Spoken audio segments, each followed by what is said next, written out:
المرسلين وعلى آله وصحبه أجمعين أما بعد فقد قال الله سبحانه وتعالى في القرآن المجيد والفرقان الحميد بعد أعوذ بالله من الشيطان الرجيم بسم الله الرحمن الرحيم إن الله وملائكته يصلون على النبي يا أيها الذين آمنوا صلوا عليه وسلموا تسليما اللهم صل على محمد صلى الله عليه وسلم وقال الله سبحانه وتعالى ولو أنهم إذ ظلموا أنفسهم جاءوك فاستغفروا الله واستغفر لهم الرسول لوجدوا الله توابا رحيما صدق اللہ مولانا العظیم۔ محترم دوستو، بزرگ اور عزیزو، کسی بھی عمل کی قبولیت کے لیے، کسی بھی عمل کو اللہ کے نزدیک قبول کرانے کے لیے 3 چیزیں ضروری ہیں۔ نمبر 1، اس عمل کی فضیلت، اس عمل کا مقام یہ ہمیں معلوم ہو۔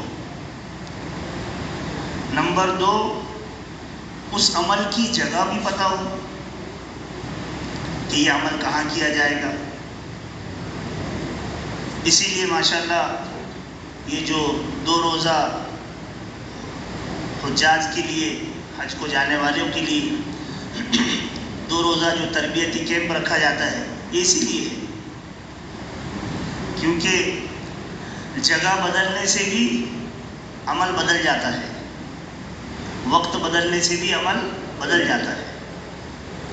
اسی لیے عمل کا مقام بھی پتہ ہو، عمل کی جگہ بھی پتہ ہو، اور اس عمل کو اس کے ماہرین سے، اس عمل کو اس کے جانکاروں سے، اس کے جاننے والوں سے سیکھ کر کیا جائے۔ یہ 3 چیزیں ہو تو پھر عمل قبول ہوگا۔ جس طریقے سے ماشاءاللہ آپ لوگ صبح سے یہاں پر آئے ہوئے ہیں اور صبح سے مجلسیں ہو رہی ہے، مذاکرے ہو رہے ہیں، تو اس عمل کو اس کے جاننے والوں سے آپ ماشاءاللہ معلوم کر کے اور سیکھ کر کے جا رہے ہیں، یہ بہت بڑی بات ہے، اس سے عمل قبول ہوگا۔ تو جیسے آپ صبح سے حج کے متعلق ماشاءاللہ حج کے متعلق آپ مذاکرے سن رہے تھے، اس کو سیکھ رہے تھے، تو چونکہ حج میں جب ہم اس مبارک اور مقدس سفر پر جا رہے ہیں تو یہاں 2 چیزیں ہیں۔ ایک تو ہے بیت اللہ شریف کی حاضری، جس کو اللہ کی ملاقات کہتے ہیں۔ بیت اللہ شریف کی حاضری یہ اللہ کی ملاقات ہے۔ کیوں؟ دیکھیں، میں آپ کو اس پر ایک حضرت مولانا قاسم نانوتوی رحمۃ اللہ علیہ جو دارالعلوم دیوبند کے بانی تھے، ان کا ایک واقعہ سناتا کہ بیت اللہ کی حاضری یہ اللہ کی ملاقات کیسے ہے۔ حضرت کی ایک مرتبہ ایک پنڈت سے ایسی مناظرہ چل رہا تھا، تو وہ کہنے لگا کہ ہم میں اور مسلمانوں میں کوئی فرق نہیں۔ وہ پنڈت کہنے لگا کہ ہم میں اور مسلمانوں میں کوئی فرق نہیں، ہم یہاں رہ کر پتھروں کو پوجتے ہیں اور چومتے ہیں، یہ مکہ میں جا کر کے پتھر کو چومتے ہیں اور اس کو پوجتے ہیں۔ تو حضرت نانوتوی رحمۃ اللہ علیہ سے فرمانے لگے کہ ہمارا قبلہ اصل وہ نہیں ہے جو مکہ میں ہے۔ آپ بھی سوچ میں پڑ گئے ہوں گے۔ حضرت کہنے لگے وہ تو قبلہ نما ہے، اصل ہمارا قبلہ تو اللہ ہے، اصل تو ہم اللہ کی ملاقات کو جا رہے ہیں۔ جی ہاں، اب یہ کیسے؟ تو اس کو بھی تھوڑا سمجھ لو۔ اس طریقے سے کہ جب بھی کوئی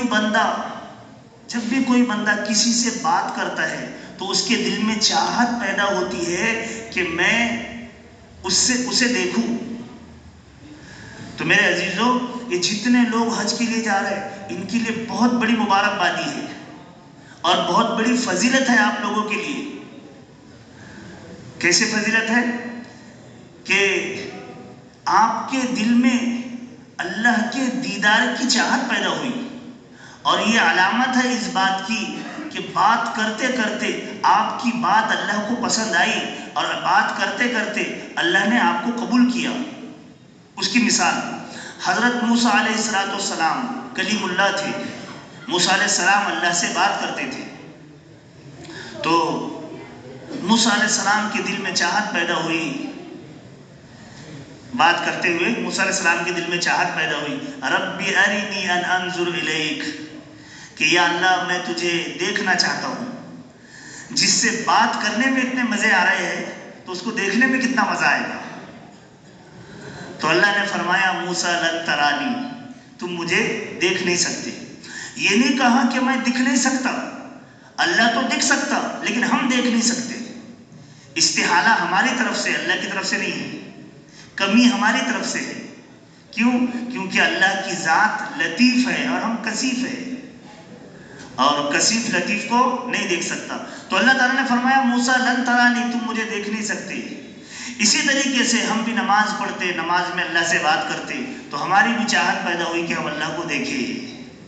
اسی لیے میرے عزیزو، جس کو اللہ نے مال دیا اس کو تو حج کو جانا ہی چاہیے۔ ہاں، جس کے من استطاع الیہ سبیلا، اس کو تو حج کو جانا ہی چاہیے۔ اور اگر استطاعت کے باوجود وہ حج کو نہیں جاتا تو ہمارے نبی صلی اللہ علیہ وسلم نے فرمایا پھر اس کو مسلمان رہنے کی کوئی ضرورت نہیں، وہ چاہے تو یا تو یہودی ہو جائے یا نصرانی ہو جائے، کیونکہ مسلمان ہو، اس کے پاس میں استطاعت موجود ہو اور پھر اللہ کی ملاقات کو نہیں آتا تو بیت اللہ شریف کی زیارت، بیت اللہ کا دیدار، یہ اصل اللہ کا دیدار ہے۔ لیکن چونکہ ہم دنیا میں اللہ کو دیکھ نہیں سکتے، اس لیے فرمایا حضرت نانوتوی رحمۃ اللہ علیہ نے کہ بیت اللہ کو دیکھنا اپنے دل کو سکون دینا ہے کہ میں اللہ کا دیدار کر رہا ہوں، اس لیے بیت اللہ کا طواف یہ اللہ کا طواف ہے۔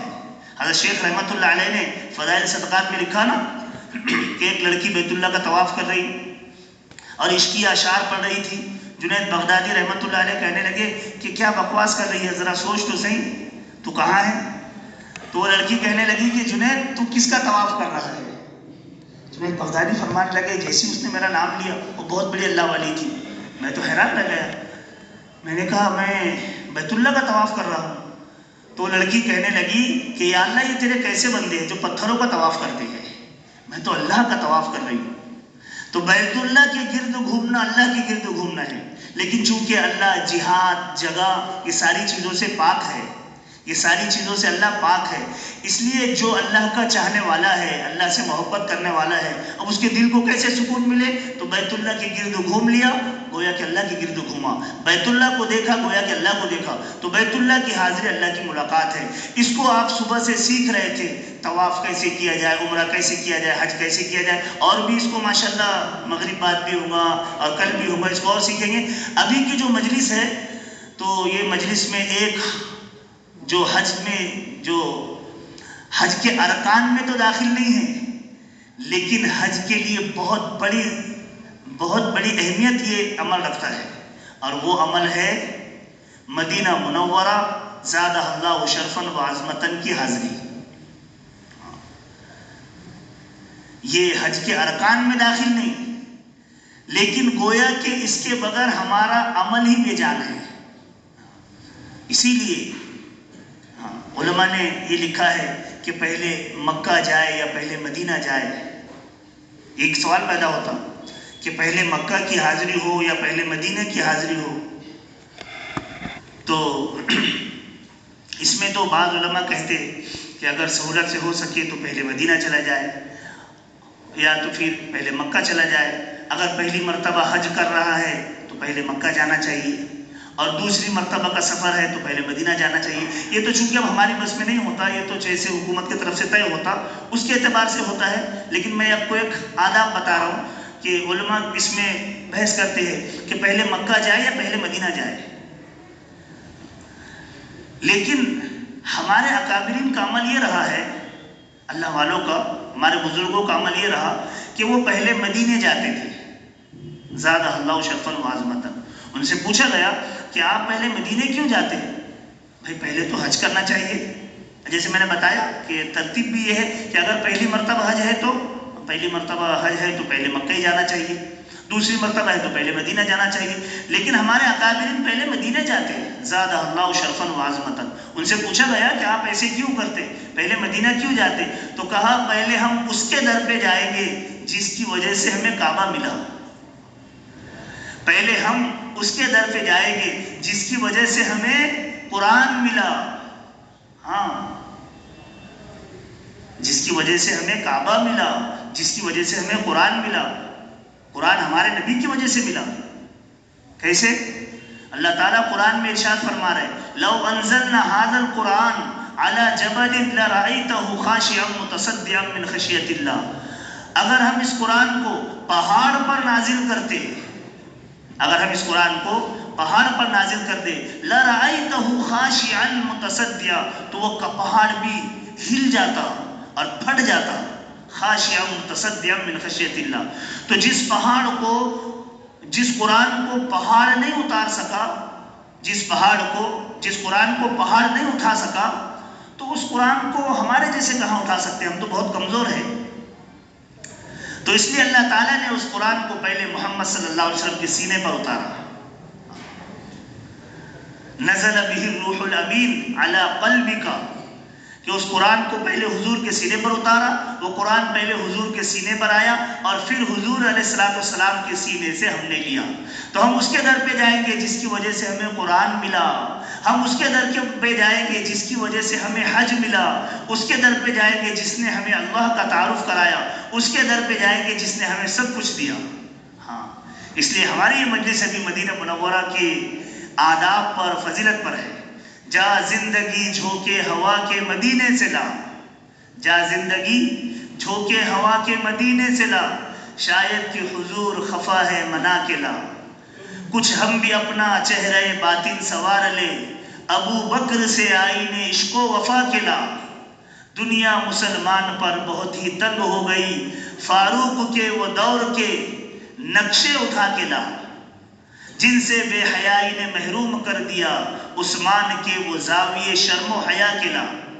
مغرب کی گلیوں میں مارا نہ پھر، دروازے علم سے خراج جا کے لا. تو میرے عزیزو، مدینہ منورہ زادہ اللہ شرفاً وعظمتاً، جو لوگ پہلے مدینہ جا رہے ہیں وہ بھی توجہ سے سنیں، اور جو لوگ حج کے بعد مدینہ جائیں گے وہ بھی توجہ سے سنیں.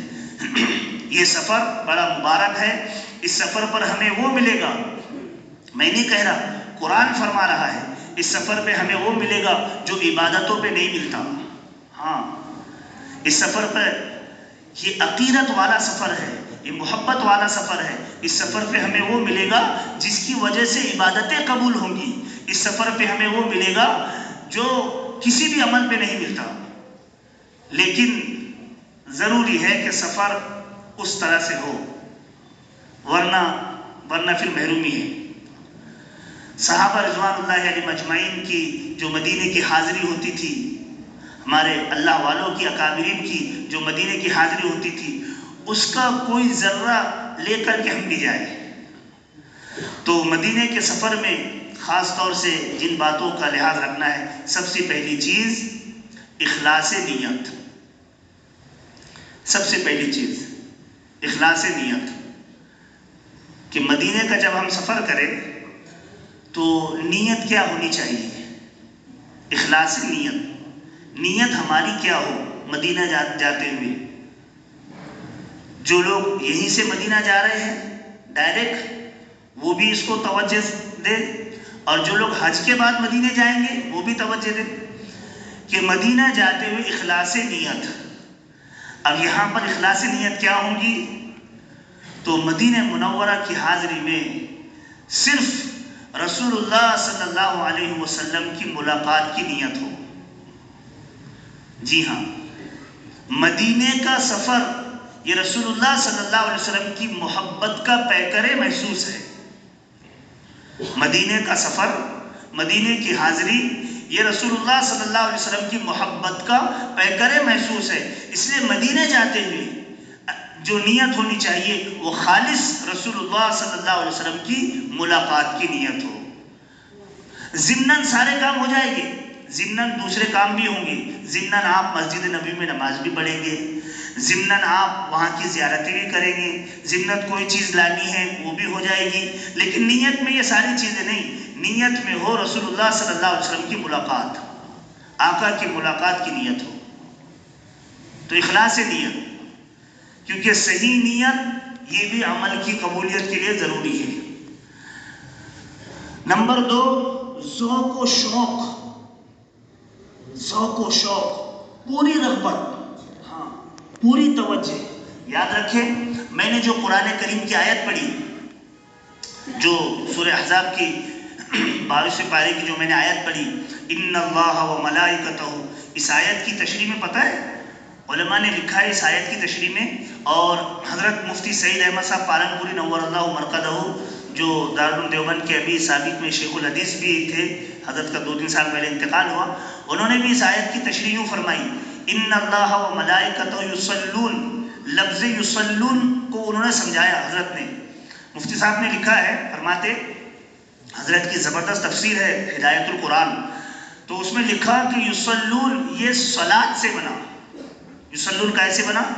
صلاۃ، اور صلاۃ عربی میں نماز کو کہتے، اور نماز کو صلاۃ اس لیے کہتے، نماز کو صلاۃ اس لیے کہتے کہ نماز میں نمازی کی پوری توجہ اللہ کی طرف ہونی چاہیے، نماز میں پوری توجہ نمازی کی اللہ کی طرف ہونی چاہیے، اگر نماز میں اللہ کی طرف پوری توجہ نہیں ہوئی تو وہ نماز کالے کپڑے میں لپیٹ کے منہ پر پھینک کے مار دی جاتی، اس لیے فرمایا ہمارے نبی صلی اللہ علیہ وسلم نے ان تعبد اللہ کانک تراہ، ایسے نماز پڑھو جیسے تم اللہ کو دیکھ رہے ہو، جیسے تم اللہ کو دیکھ رہے ہو، فَإِن لَمْ تَكُنْ تَرَاهُ فَإِنَّهُ يَرَاكَ، اگر یہ کیفیت نہیں ہو سکتی تو کم سے کم یہ کیفیت ہو کہ اللہ ہمیں دیکھ رہا ہے، تو نماز کو صلاۃ اس لیے کہتے کہ نماز میں پوری توجہ اللہ کی طرف ہونی چاہیے۔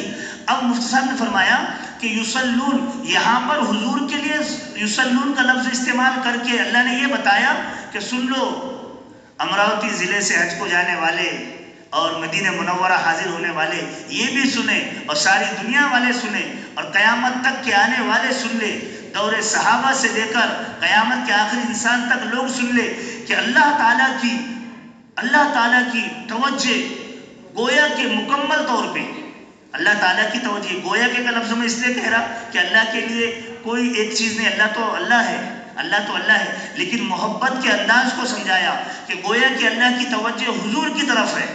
اب اگر تم یہ چاہتے ہو کہ اللہ تبارک و تعالیٰ، اللہ تعالیٰ کی رحمت کو تم بھی حاصل کرو، اللہ تعالیٰ کی چاہت کو تم بھی لو، تو تمہارے لیے بھی ضروری ہے کہ تم محمد صلی اللہ علیہ وسلم کی طرف اپنی پوری توجہ کے ساتھ چلو۔ تو اس سفر میں ذوق و شوق ہونا چاہیے، ذوق و شوق، حضور اکرم صلی اللہ علیہ وسلم کی ملاقات ذوق و شوق کے ساتھ ہو، ایسے ہی لاؤبالی طور پر نہیں، سستی کے ساتھ کہاں جا رہے ہیں، کدھر جا رہے ہیں، کوئی پتہ نہیں، کوئی رغبت نہیں، ایسا نہیں۔ ادب میں یہ ذوق و شوق اول نمبر پر شامل ہے، اور یہاں ادب کے وہ معنی نہیں ہے کر لیے تو ٹھیک ہے، نہیں کر لیے تو ٹھیک ہے، نہیں، یہاں ادب کے معنی ہے لازم۔ ادب کے 2 معنی آتے، ایک معنی آتے آتے کہ جس کے کرنے والے کی تعریف کی جائے اور جس کے نہ کرنے والے پر کوئی دار و گیر نہ ہو، لیکن مدینے کی حاضری میں ادب کے یہ معنی نہیں ہے، یاد رکھنا، مدینے کی حاضری میں ادب کے معنی ہے لازم، مدینے کی حاضری میں ادب کے معنی ہے لازم، اگر یہاں پر ادب نہیں کیا تو یہاں رہنے کا حق نہیں ہے۔ فرمایا ہمارے نبی صلی اللہ علیہ وسلم نے لا تقوم الساعة حتى تنفى المدينة كيرها كما ينفى الكير خبز الحديد، او كما لا تقوم الساعة حتى تنفى المدينة شرارها كما ينفى الكير خبز الحديد، او كما قال علیہ الصلوۃ والسلام، کہ حضور اکرم صلی اللہ علیہ وسلم نے فرمایا کہ قیامت اس وقت تک قائم نہیں ہوگی جب تک کہ مدینہ منورہ ایسے شریروں کو جو بے ادب ہے وہاں سے نہیں نکال دے گا۔ ہاں، قیامت اس وقت تک قائم نہیں ہوگی، ایسا نہیں کہ مدینے میں ایسے لوگ بھی رہے اور قیامت آ جائے، ایسا نہیں ہوگا۔ مدینہ جب تک قیامت قائم نہیں ہوگی، جب تک مدینہ منورہ وہاں سے شریروں کو نکال نہ پھینکے، اس لیے مدینہ منورہ میں دجال بھی داخل نہیں ہوگا. مدینہ شریروں کو نکال پھینکے گا جیسے آگ کی بھٹی لوہے کے زنگ کو نکال پھینکتی ہے. اس لیے انتہائی ذوق و شوق کے ساتھ ہو، درود شریف کی کثرت کے ساتھ ہو ہمارا یہ سفر ہو. تو بہرحال مختصر یہ کہ راستے میں چلتے ہوئے جب ماشاءاللہ ہمارا مدینہ منورہ کی طرف سفر ہو تو ہماری نیت حضور اکرم صلی اللہ علیہ وسلم کی ملاقات کی ہو، ایک چیز. دوسری چیز انتہائی ذوق اور شوق ہو. کیسے ذوق اور شوق؟ تو اس کی مثال میں علماء نے ایک واقعہ لکھا. ہمارے استاد مولانا حبیب الرحمان صاحب اعظمی نور اللہ مرقدہ، حضرت کا 2 سال پہلے انتقال ہوا. حضرت سے واقعہ سنا، حوالے کے ساتھ آپ کو بتا رہا کہ مدینہ جانے حضور کی ملاقات والوں کا ذوق اور شوق کیسے ہونا چاہیے. ہاں ایسے نہیں کہ لاؤبالی طور پر چلے جا رہے ہیں، نہیں میرے بھائیوں، تو محرومی ہے. میں نے بتایا کہ یہ سفر میں آپ کو وہ ملے گا کہ آپ کی ساری عبادتیں قبول ہوں گی. یہ سفر میں آپ کو وہ ملے گا، قرآن میں ہے، میں آیت پڑھ کے بتاؤں گا آپ کو یہ سفر میں کیا ملے گا، جس کی وجہ سے آپ کو بہت بڑا مقام ملے گا. لیکن ذوق اور شوق ہونا چاہیے. کیسے ذوق اور شوق؟ تو مولانا حبیب الرحمان صاحب اعظمی نور اللہ مرقدہ ایک واقعہ سناتے تھے کہ ہندوستان سے آپ مدینے جا رہے ہو یا پھر مکہ سے مدینہ جا رہے ہو، زادہم اللہ شرفا وعظمتاً، تو ہماری کیفیت کیا ہو. ایک صحابیہ ہے، روایتوں میں نام مختلف آئے ہیں. زینب بھی نام آیا ہے رضی اللہ عنہ، ہند بھی نام آیا ہے رضی اللہ عنہ، مختلف نام آئے ہیں. لیکن زینب نام بھی مشہور ہے اور ہند نام بھی مشہور ہے. احد کے موقع پر یہ خبر عام ہو گئی تھی کہ حضرت نبی کریم صلی اللہ علیہ وسلم کو نعوذ باللہ شہید کر دیا گیا. یہ خبر آگ کی طرح پھیل گئی کہ حضور اکرم صلی اللہ علیہ وسلم شہید ہو گئے. تو پردے کا حکم نازل ہونے سے پہلے، چونکہ احد 2 ہجری میں ہوا، 3 ہجری میں، تو پردے کا حکم 5 ہجری میں نازل ہوا. پردے کا حکم نازل ہونے سے پہلے ایک خاتون جن کا نام زینب بھی بتایا جاتا ہے، ہند بھی بتایا جاتا ہے، بھاگتی ہوئی نکلی مدینہ سے احد کی طرف. ایک صحابی ملے، ان سے پوچھا ماں بال رسول اللہ، رسول اللہ صلی اللہ علیہ وسلم کیسے؟ تو وہ صحابی کہنے لگے کہ مجھے معلوم نہیں، رسول اللہ کا حال تو پتہ نہیں، لیکن ہاں میں نے دیکھا ہوں کہ قتل ابو کی، تمہارے باپ احد میں شہید کر دیے گئے، 70 صحابہ شہید ہوئے تھے. تو وہ کہنے لگی اللہ کے سپرد، مجھے میرے نبی کا حال بتاؤ. کہا اللہ کے رسول کا حال تو نہیں پتا. پھر بھاگتی ہوئی چلی، ابھی پردے کا حکم آنا باقی تھا. پھر بھاگتی ہوئی چلی. پھر ایک صحابی ملے تو ان سے پوچھا ماں بال رسول اللہ، رسول اللہ کیسے ہے؟ کہا رسول اللہ کا حال تو نہیں معلوم، لیکن ہاں قتل زوجو کی، میں نے تمہارے شوہر کو شہید ہوتے دیکھا ہے. کہا اس کو چھوڑو، میرے نبی کا حال بتاؤ. کہا نبی کا حال نہیں معلوم. پھر بھاگی دوڑی آگے. پھر ایک صحابی ملے، پھر پوچھا ماں بال رسول اللہ، رسول اللہ کیسے ہے؟ کہا رسول اللہ کا حال تو نہیں معلوم، لیکن ہاں قتل ابنو کی، میں نے تمہارے بیٹے کو شہید ہوتے دیکھا ہے. کہا اللہ کے سپرد، مجھے میرے نبی کا حال بتاؤ. پھر ایک ملا، انہوں نے ان کے بھائی کو، تو بیٹا، بھائی، شوہر، باپ،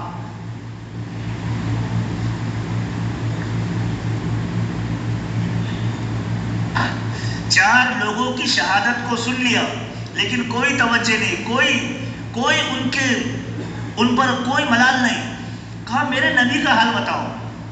جب حضور اکرم صلی اللہ علیہ وسلم کو دیکھا تو روایت میں ہے آپ کے قمیص کا ایسے دامن کو یوں پکڑا اور کہنے لگی کل مصیبت بعدک جلل، یا رسول اللہ آپ سلامت ہیں تو پھر ساری مصیبتیں میرے لیے آسان ہیں. تو مولانا حبیب الرحمان صاحب اعظمی رحمۃ اللہ علیہ فرماتے تھے کہ رسول اللہ سے ملاقات ایسے جذبے کے ساتھ ہونا چاہیے. جی ہاں، اس لیے مدینے جانے والوں کو بتائے کہ رسول اللہ سے ملاقات کی جو نیت ہے تو خالص رسول اللہ کی ملاقات کی نیت ہو اور ذوق اور شوق ایسے ہو. اور ایک واقعہ آپ نے بارہا سنا ہوگا، حضرت بلال رضی اللہ تعالیٰ عنہ حضور صلی اللہ علیہ وسلم خواب میں آئے کہ بلال یہ کیا ظلم ہے، ہم سے ملاقات کے لیے نہیں آتے. ایسے دوڑے کہ صرف نماز کے لیے رکتے تھے، باقی کھانا پینا سب بھول گئے اور رسول اللہ کے روضے پر بھاگتے دوڑتے سواری کو تیز بھگاتے رسول اللہ کے روضے پر حاضر ہوئے اور کہا یا رسول اللہ میں آ گیا. تو ایسے شوق اور ایسا جذبہ ہونا چاہیے. تو اس طریقے سے ماشاءاللہ اخلاص نیت ہو، ذوق اور شوق ہو، اور سفر میں درود شریف کی کثرت ہو. ہاں، سفر میں درود شریف کی کثرت ہو. یہ درود شریف کی کثرت بہت مبارک عمل ہے. رسول اللہ صلی اللہ علیہ وسلم کے لیے درود شریف بلکہ ایک درخواست ہے کہ جو یہیں سے مدینہ جا رہے ہیں یا جو مکہ سے مدینہ جائیں گے، دونوں حضرات سنیں کہ ابھی سے آپ کی کیفیتیں کیا ہونی چاہیے. آپ کو رسول اللہ کے لیے تحفہ لے جانا چاہیے. اب رسول اللہ کو تحفہ کیا دیں گے؟ تو تحفے پر جب بات آئی تو ایک واقعہ یاد آیا. تحفے پر بات آئی تو ایک واقعہ یاد آ گیا. حضرت قاضی امام ابو یوسف رحمۃ اللہ علیہ، یہ امام اعظم ابو حنیفہ رحمۃ اللہ علیہ کے شاگرد ہیں، امام ابو یوسف رحمۃ اللہ علیہ، اور بڑے قاضی تھے. حنفی مسلک کے بڑے امام ہیں اور پہلے قاضی ہیں. قاضی کا لقب سب سے پہلے ان کو ملا. قاضی کا لقب سب سے پہلے ان کو ملا. جیسے امیر المومنین کا سب سے پہلے لقب حضرت عمر کو ملا. حالانکہ ان سے پہلے بھی امیر المومنین تھے، لیکن لقب کی شروعات وہاں سے ہوئی. ایسے قاضی ان سے پہلے بھی تھے، لیکن قاضی القضات کا سب سے پہلے لقب امام ابو یوسف کو ملا. جیسے شیخ الحدیث اور بھی تھے پہلے، لیکن شیخ الحدیث کا لقب سب سے پہلے شیخ زکریا کو ملا. تو ایسے لقب کی شروعات ہوا کرتی.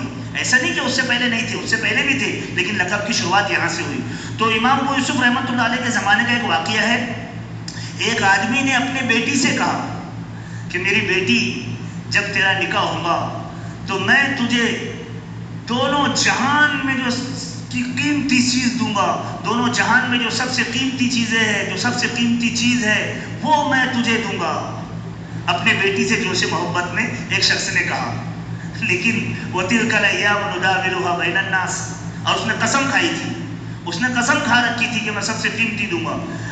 لوگوں کے ساتھ زمانہ عدلتا بدلتا رہتا ہے. وہ وقت ایسا آیا کہ اس کے پاس بیچارے کے کچھ بھی نہیں بچا. وہ گویا کہ فقیر ہو گیا، اس کے پاس کچھ نہیں تھا. تو اب یہ مسئلہ پوچھا علماء سے کہ اس نے کہا تھا سب سے قیمتی چیزیں دوں گا اور اس کے پاس تو ہے ہی کچھ نہیں. کہا یہ تو اپنے قسم میں حانث ہو جائے گا، اس نے ایسی قسم نہیں کھانی چاہیے تھی، وغیرہ وغیرہ. امام ابو یوسف رحمۃ اللہ علیہ کے پاس بات آئی تو قاضی ابو یوسف رحمۃ اللہ علیہ فرمانے لگے کہ نہیں، یہ قسم میں حانث نہیں ہوگا، اس کا حل ہمارے پاس ہے. کہا وہ کیا؟ کہا اس سے کہو کہ اپنے بیٹی کو تحفے میں قرآن دے. اپنے بیٹی کو تحفے میں، ہاں، اس لیے میرے عزیزو اپنے بچوں کو قرآن سکھانا، اپنے بچوں کو قرآن کی تعلیم دینا، اپنے بچیوں کو قرآن کی تعلیم دینا، یہ سب سے قیمتی تحفہ اولاد کو دینا ہے. امام یوسف فرمانے لگے کہ اس کو کہو کہ اپنے بیٹی کو قرآن دے، یہ سب سے قیمتی تحفہ ہے. تو اسی لیے میرے عزیزو رسول اللہ صلی اللہ علیہ وسلم کو جو تحفہ لے جائیں گے وہ کثرت سے قرآن پڑھو، کثرت سے درود شریف پڑھو. درود شریف کثرت سے 200 500 نہیں، لاکھ 10 لاکھ ایسے درود شریف کا تحفہ لے کے جاؤ کہ یا رسول اللہ میں نے آپ کے لیے 10 لاکھ درود شریف پڑھ کے لائے ہیں. یا رسول اللہ میں نے آپ کے لیے 5 لاکھ درود شریف پڑھ کے لائے ہیں. یا رسول اللہ میں نے آپ کے لیے 10 قرآن پڑھ کے لائے ہیں. یا رسول اللہ میں نے آپ کے لیے کم سے کم 2-3 قرآن پڑھ کے لائے ہیں. یہ تحفہ لے کر کے جانا ہے، ہاں، رسول اللہ صلی اللہ علیہ وسلم کے روضہ اقدس پر. تو درود شریف کثرت سے پڑھو. اور یاد رکھیے درود شریف رسول اللہ کے لیے بھی تحفہ ہے اور ہمارے اپنے لیے بھی حفاظت ہے. ہاں، میں آپ کو آزادی ہند کے لیے جو جنگیں لڑی گئی تھی اس وقت کا ایک واقعہ سناتا. حضرت مولانا قاسم نانوتوی رحمۃ اللہ علیہ ہمارے بزرگوں میں ہیں جو دارالعلوم دیوبند کے بانی ہیں. آپ کو پتہ ہے شاملی کے میدان میں ان کو ایک گولی لگی تھی. سچا واقعہ ہے، دیکھ لو تاریخ ہند جو دارالعلوم دیوبند سے چھپتی ہے اس میں واقعہ لکھا ہے. حضرت کو ایک گولی لگی تھی کرپٹی پر، تو حضرت گر گئے تھے. مولانا رشید احمد گنگوئی رحمۃ اللہ علیہ آئے تو آ کر کے دیکھا کہ یار یہ تو بالکل پڑے ہوئے، ایسا لگ رہا تھا گویا کہ انتقال کر جائیں گے.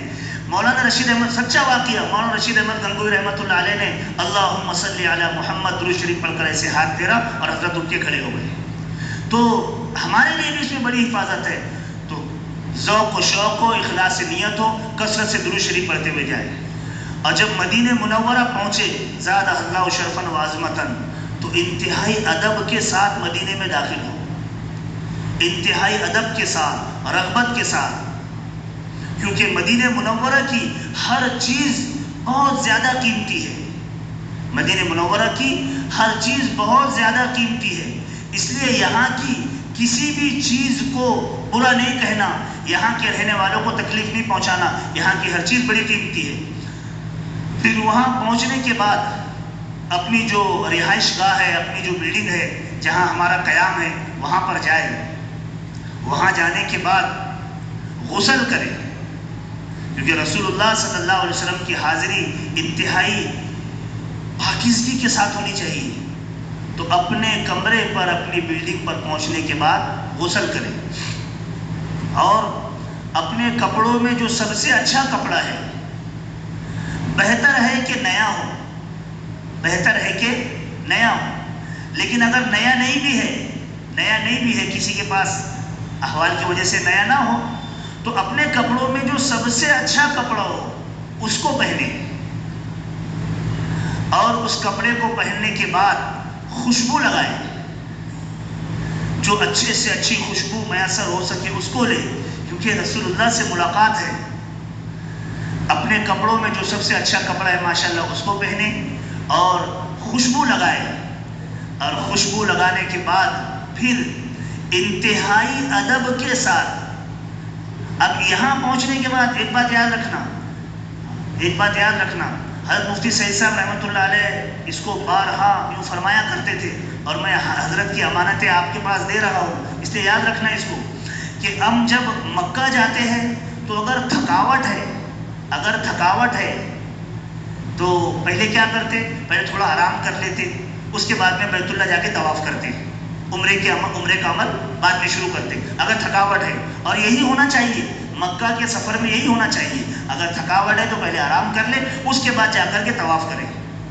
لیکن مدینے کی حاضری میں ایسا نہیں ہے، یاد رکھنا، یہاں اگر آپ سوچیں کہ میں پہلے سو جاؤں ہاں اور پھر رسول اللہ سے ملاقات کروں، تو حضرت مفتی سعید صاحب رحمۃ اللہ علیہ کے اقوال کا خلاصہ آپ کو سنا رہا ہوں، یہ انتہائی بے ادبی کی بات ہے، مدینہ پہنچ کر کے پہلے سو رہا ہے اور پھر بعد میں رسول اللہ سے ملاقات کو جا رہا، تو یہ ادب کے خلاف ہے، اور میں نے ابھی شروع میں آپ کو بتایا کہ یہاں کا ادب ایسا نہیں ہے کہ کر لو تو ٹھیک ہے، نہیں کر لو تو کوئی بات نہیں، یہاں کا ادب لازمی ہے، اگر ادب کو چھوڑا تو گناہ کبیرہ کا مرتکب ہوگا، اس لیے یہاں کا ادب لازمی ہے، اس لیے پہنچ کر سب سے، کیونکہ رغبت ہو، ملاقات ہو، شوق ہو، ذوق ہو، تو غسل کرے، غسل کرنے کے بعد اچھے سے اچھا کپڑا جو اپنے پاس ہے اس کو پہنے، خوشبو لگائے، اور فوراً رسول اللہ صلی اللہ علیہ وسلم کی دربار میں آپ کے روضہ اقدس کی حاضری کے لیے روانہ ہو، اور جب رسول اللہ صلی اللہ علیہ وسلم کا روضہ نظر آئے اور رسول اللہ صلی اللہ علیہ وسلم کے روضے پر حاضری ہو رہی ہے، تو انتہائی ادب کے ساتھ، دھیرے سے، دھیمے انداز میں، بڑی محبت کے ساتھ، ڈرتے ہوئے کہ کہیں میری، اور یہ ساری چیزوں میں ایک بات اور یاد رکھنا کہ یہ ساری چیزوں میں سنتوں کا لحاظ کرتے ہوئے چلنا بھائی، کہ میں نے کہا کہ اچھا لباس ہو تو اچھے لباس میں یہ نہیں کہ پینٹ شرٹ پہن لیا، میں نے کہا کہ اچھا لباس ہو تو اچھے لباس میں یہ نہیں کہ سنت کے خلاف نہیں، سنت کے خلاف والے تو قریب جا کے بھی دور ہو جائیں گے، اس لیے پورا سنت کا لحاظ رکھنا، ہاں جو ہمارا پیجامہ ہے وہ بھی ٹخنوں سے اوپر ہو، جو ہمارا قمیص ہے وہ گھٹنوں سے نیچے ہو، یہ حدیث میں رسول اللہ صلی اللہ علیہ وسلم سے امی جان ام سلمہ راویہ ہے، وہ فرماتی ہے ایک صحابی حضور سے مسئلہ پوچھ رہے کہ یا رسول اللہ مرد کہاں تک قمیص پہنے، آپ نے فرمایا گھٹنوں سے نیچے، تو انتہائی ادب کے ساتھ سنت لباس پہن کر اور سنت طریقے پر پیجامہ بھی ہو، سنت طریقے پر ہماری پوری حیات ہو، اس طریقے سے جائے، ورنہ اگر سنت کے خلاف جائیں گے تو قریب جا کر کے بھی دور ہوں گے، یاد رکھیں قریب جا کر کے بھی دور ہوں گے۔ حضرت مفتی شفیع صاحب رحمۃ اللہ علیہ جو دارالعلوم دیوبند کے صدر مفتی بھی تھے، ان کا ایک واقعہ آپ کو سناتا کہ حضرت جب مدینے جاتے تھے زاد اللہ شرفا وعظمتاً، تو ایک دم روضے کے پاس حاضر نہیں ہو سکتے تھے، بلکہ جو پلر ہے اس کے پیچھے کھڑے ہو جاتے اور وہیں سے سلام کرتے، پلر کے پیچھے سے کھڑے رہ کر کے سلام کرتے، روزے کے قریب نہیں جاتے، اور اس پر روتے تھے کہ یا اللہ میں کیسا محروم ہوں کہ میں میرے نبی کے روزے پر حاضر نہیں ہو سکا۔ آپ سوچ رہے ہوں گے کہ کیوں نہیں ہوتے تھے؟ وہ ڈرتے تھے کہ کوئی بے ادبی مجھ سے نہ ہو جائے، کوئی بے ادبی مجھ سے نہ ہو جائے، اور روتے تھے، اب پلر کے پیچھے کھڑے رہتے، وہیں سے سلام پیش کرتے۔ تو مفتی شفیع صاحب رحمۃ اللہ علیہ یہ واقعہ خود بیان فرمایا کرتے تھے کہ روضہ اقدس سے آواز آئی، اور اس میں کوئی اشکال کی بات نہیں ہے، کیونکہ ہمارا عقیدہ ہے کہ ہمارے نبی صلی اللہ علیہ وسلم اپنے قبر اطہر کے اندر حیات ہے، ہمارے نبی صلی اللہ علیہ وسلم اپنے قبر اطہر کے اندر حیات دنیاویہ کے ساتھ حیات ہے، یہ ہمارا عقیدہ ہے۔ تو قبر اطہر سے آواز آئی کہ شفیع یہ بات دوسروں کو بھی پہنچا دو، اس لیے میں آپ کو بھی پہنچا رہا ہوں کہ یہ بات دوسروں کو بھی پہنچا دو کہ جو ہمارے سنتوں پر عمل کرنے والے ہیں وہی ہم سے قریب ہے چاہے دور ہو، اور جو ہمارے سنتوں کی مخالفت کرنے والے ہیں وہ ہم سے دور ہے چاہے قریب کیوں نہ ہو۔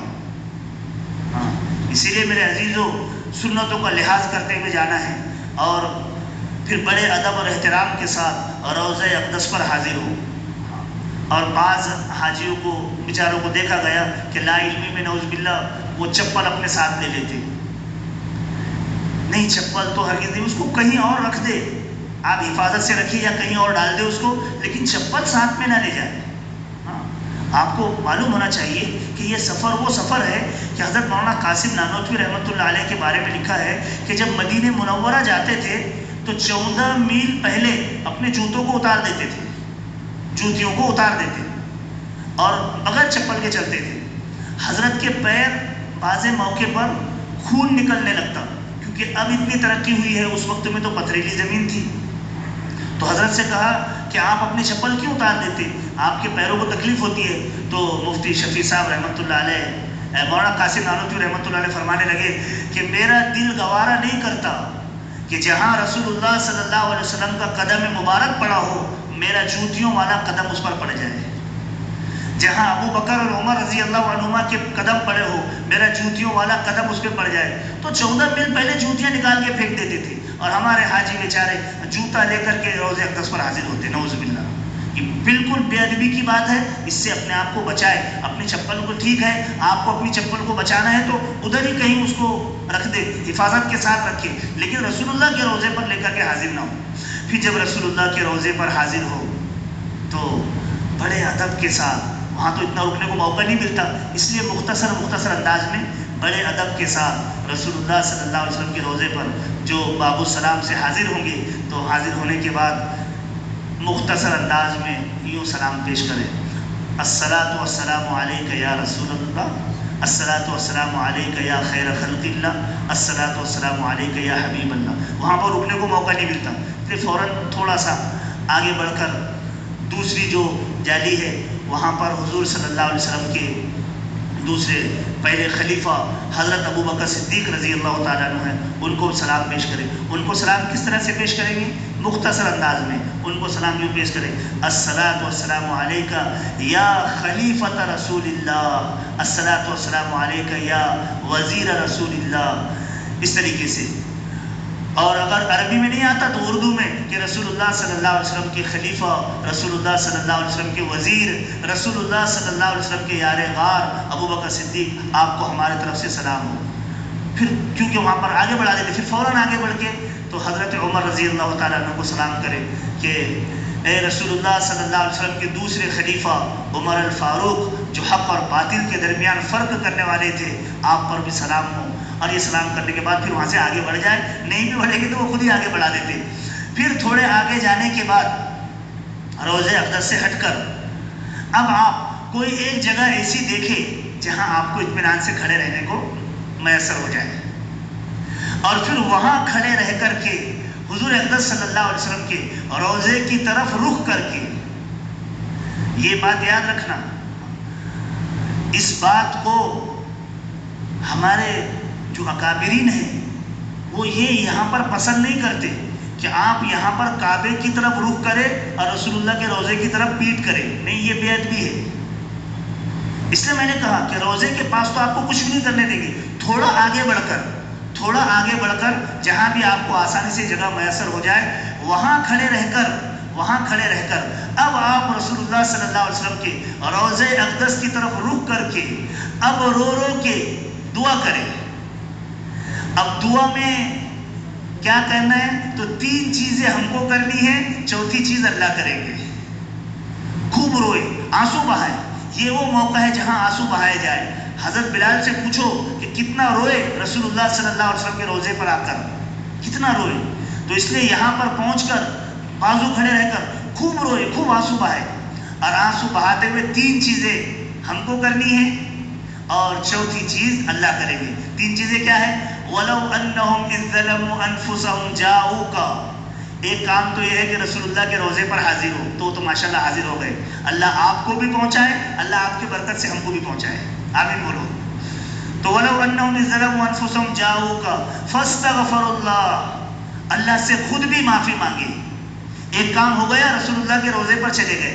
دوسرا کام، اللہ سے خوب معافی مانگی۔ پہلے ہم خود اللہ سے معافی مانگے، یا اللہ میں اس لائق کہاں، میں تو بڑا گنہگار ہوں، اللہ سے معافی مانگی۔ وَاسْتَغْفَرَ لَهُمُ الرَّسُولُ، اور رسول اللہ کو بھی کہے کہ یا رسول اللہ آپ میرے لیے اللہ سے معافی مانگی۔ ایک بات یاد رکھنا، یہ نہیں کہنا کہ رسول اللہ آپ میرے گناہوں کو معاف کر دیں، نہیں، یہ غلو ہو جائے گا، اس سے دین بگڑ جاتا۔ دین کے بگڑنے کے جو اسباب ہے، 8 اسباب ہے جس سے دین بگڑ جاتا، اس میں سے ایک غلو بھی ہے۔ غلو کسی بھی چیز میں آ جائے تو وہ دین کو بگاڑ کے رکھ دیتا۔ ہاں، تو غلو نہیں کہ محبت میں اب یوں ہی کہنے لگ جائے کہ یا رسول اللہ آپ مجھے معاف کر دیں، نہیں بھائی، اللہ اللہ ہے اور رسول اللہ ہے۔ ہاں، رسول اللہ کی محبت ہے، لیکن اللہ تو اللہ ہے۔ ہاں، خالق کائنات کا مقام آپ رسول اللہ کو دے دے، ایسا نہیں۔ رسول اللہ نبی ہے، اللہ خالق ہے، تو یوں کہے وَاسْتَغْفَرَ لَهُمُ الرَّسُولُ، رسول اللہ سے کہے کہ یا رسول اللہ آپ میرے لیے اللہ سے معافی مانگیے۔ کیا کہے کہ یا رسول اللہ آپ میرے لیے اللہ سے معافی مانگیے۔ تو 3 باتیں آپ نے کر لی۔ لَوَجَدُ اللَّهَ، تو آپ پائیں گے اللہ کو توابًا، اللہ گناہوں کو معاف کر دے گا، سارے ہی معاف کر دے گا، رحیمہ، اور آئندہ زندگی میں بھی اللہ رحم کرے گا۔ تو 3 کام ہم کو کرنے ہیں۔ ایک، رسول اللہ کے روزے پر جانا، ماشاءاللہ پہنچ گئے، پھر ایک جگہ کھڑے رہ کر کے، پھر ایک بات اور یاد رکھیے، یہ ہمارا عقیدہ ہے کہ پوری مسجد نبوی میں، ہاں، یہ میں آپ کو کچھ میری طرف کی باتیں نہیں، جو میں نے ہمارے اکابرین نے عقائد میں جو باتیں بیان کی ہے اس میں سے آپ کے سامنے کچھ عرض کر رہا ہوں، اور خاص طور سے مفتی سعید صاحب رحمۃ اللہ علیہ، مفتی شفیع صاحب رحمۃ اللہ علیہ، یہ جو ہمارے بزرگان دین تھے، جو عقیدے کے بڑے پکے تھے، ان کی باتیں آپ کے سامنے نقل کر رہا ہوں۔ تو مسجد نبوی میں کہیں سے بھی ہم رسول اللہ سے بات کریں، رسول اللہ اس کو سنتے ہیں۔ ہاں، علامہ انور شاہ کشمیری رحمۃ اللہ علیہ بخاری کی شرح میں لکھا ہے، علامہ انور شاہ کشمیری رحمۃ اللہ علیہ نے بخاری کی شرح میں یہ بات لکھی ہے کہ رسول اللہ صلی اللہ علیہ وسلم ہمیشہ اللہ کی تجلی میں ڈوبے ہوئے ہوتے ہیں، لیکن جب کوئی بندہ، کوئی امتی یہ ہندوستان سے جا کر یا جہاں سے بھی جا کر رسول اللہ کو سلام پیش کرتا، رسول اللہ کو تحفہ پیش کرتا، تو رسول اللہ اس کی طرف متوجہ ہو جاتے ہیں۔ تب رسول اللہ سے کہے کہ یا رسول اللہ آپ میرے لیے اللہ سے معافی مانگیے، تو اللہ اس کو معاف کر دے گا، سارے گناہ اس کے معاف ہو جائیں گے۔ اور سنو، اتنا ہی نہیں، اس پر واقعات بھی شاہد ہے۔ طبرانی کی روایت میں ہے، حضرت علی فرماتے ہیں کہ ایک دیہاتی دیہات سے چلا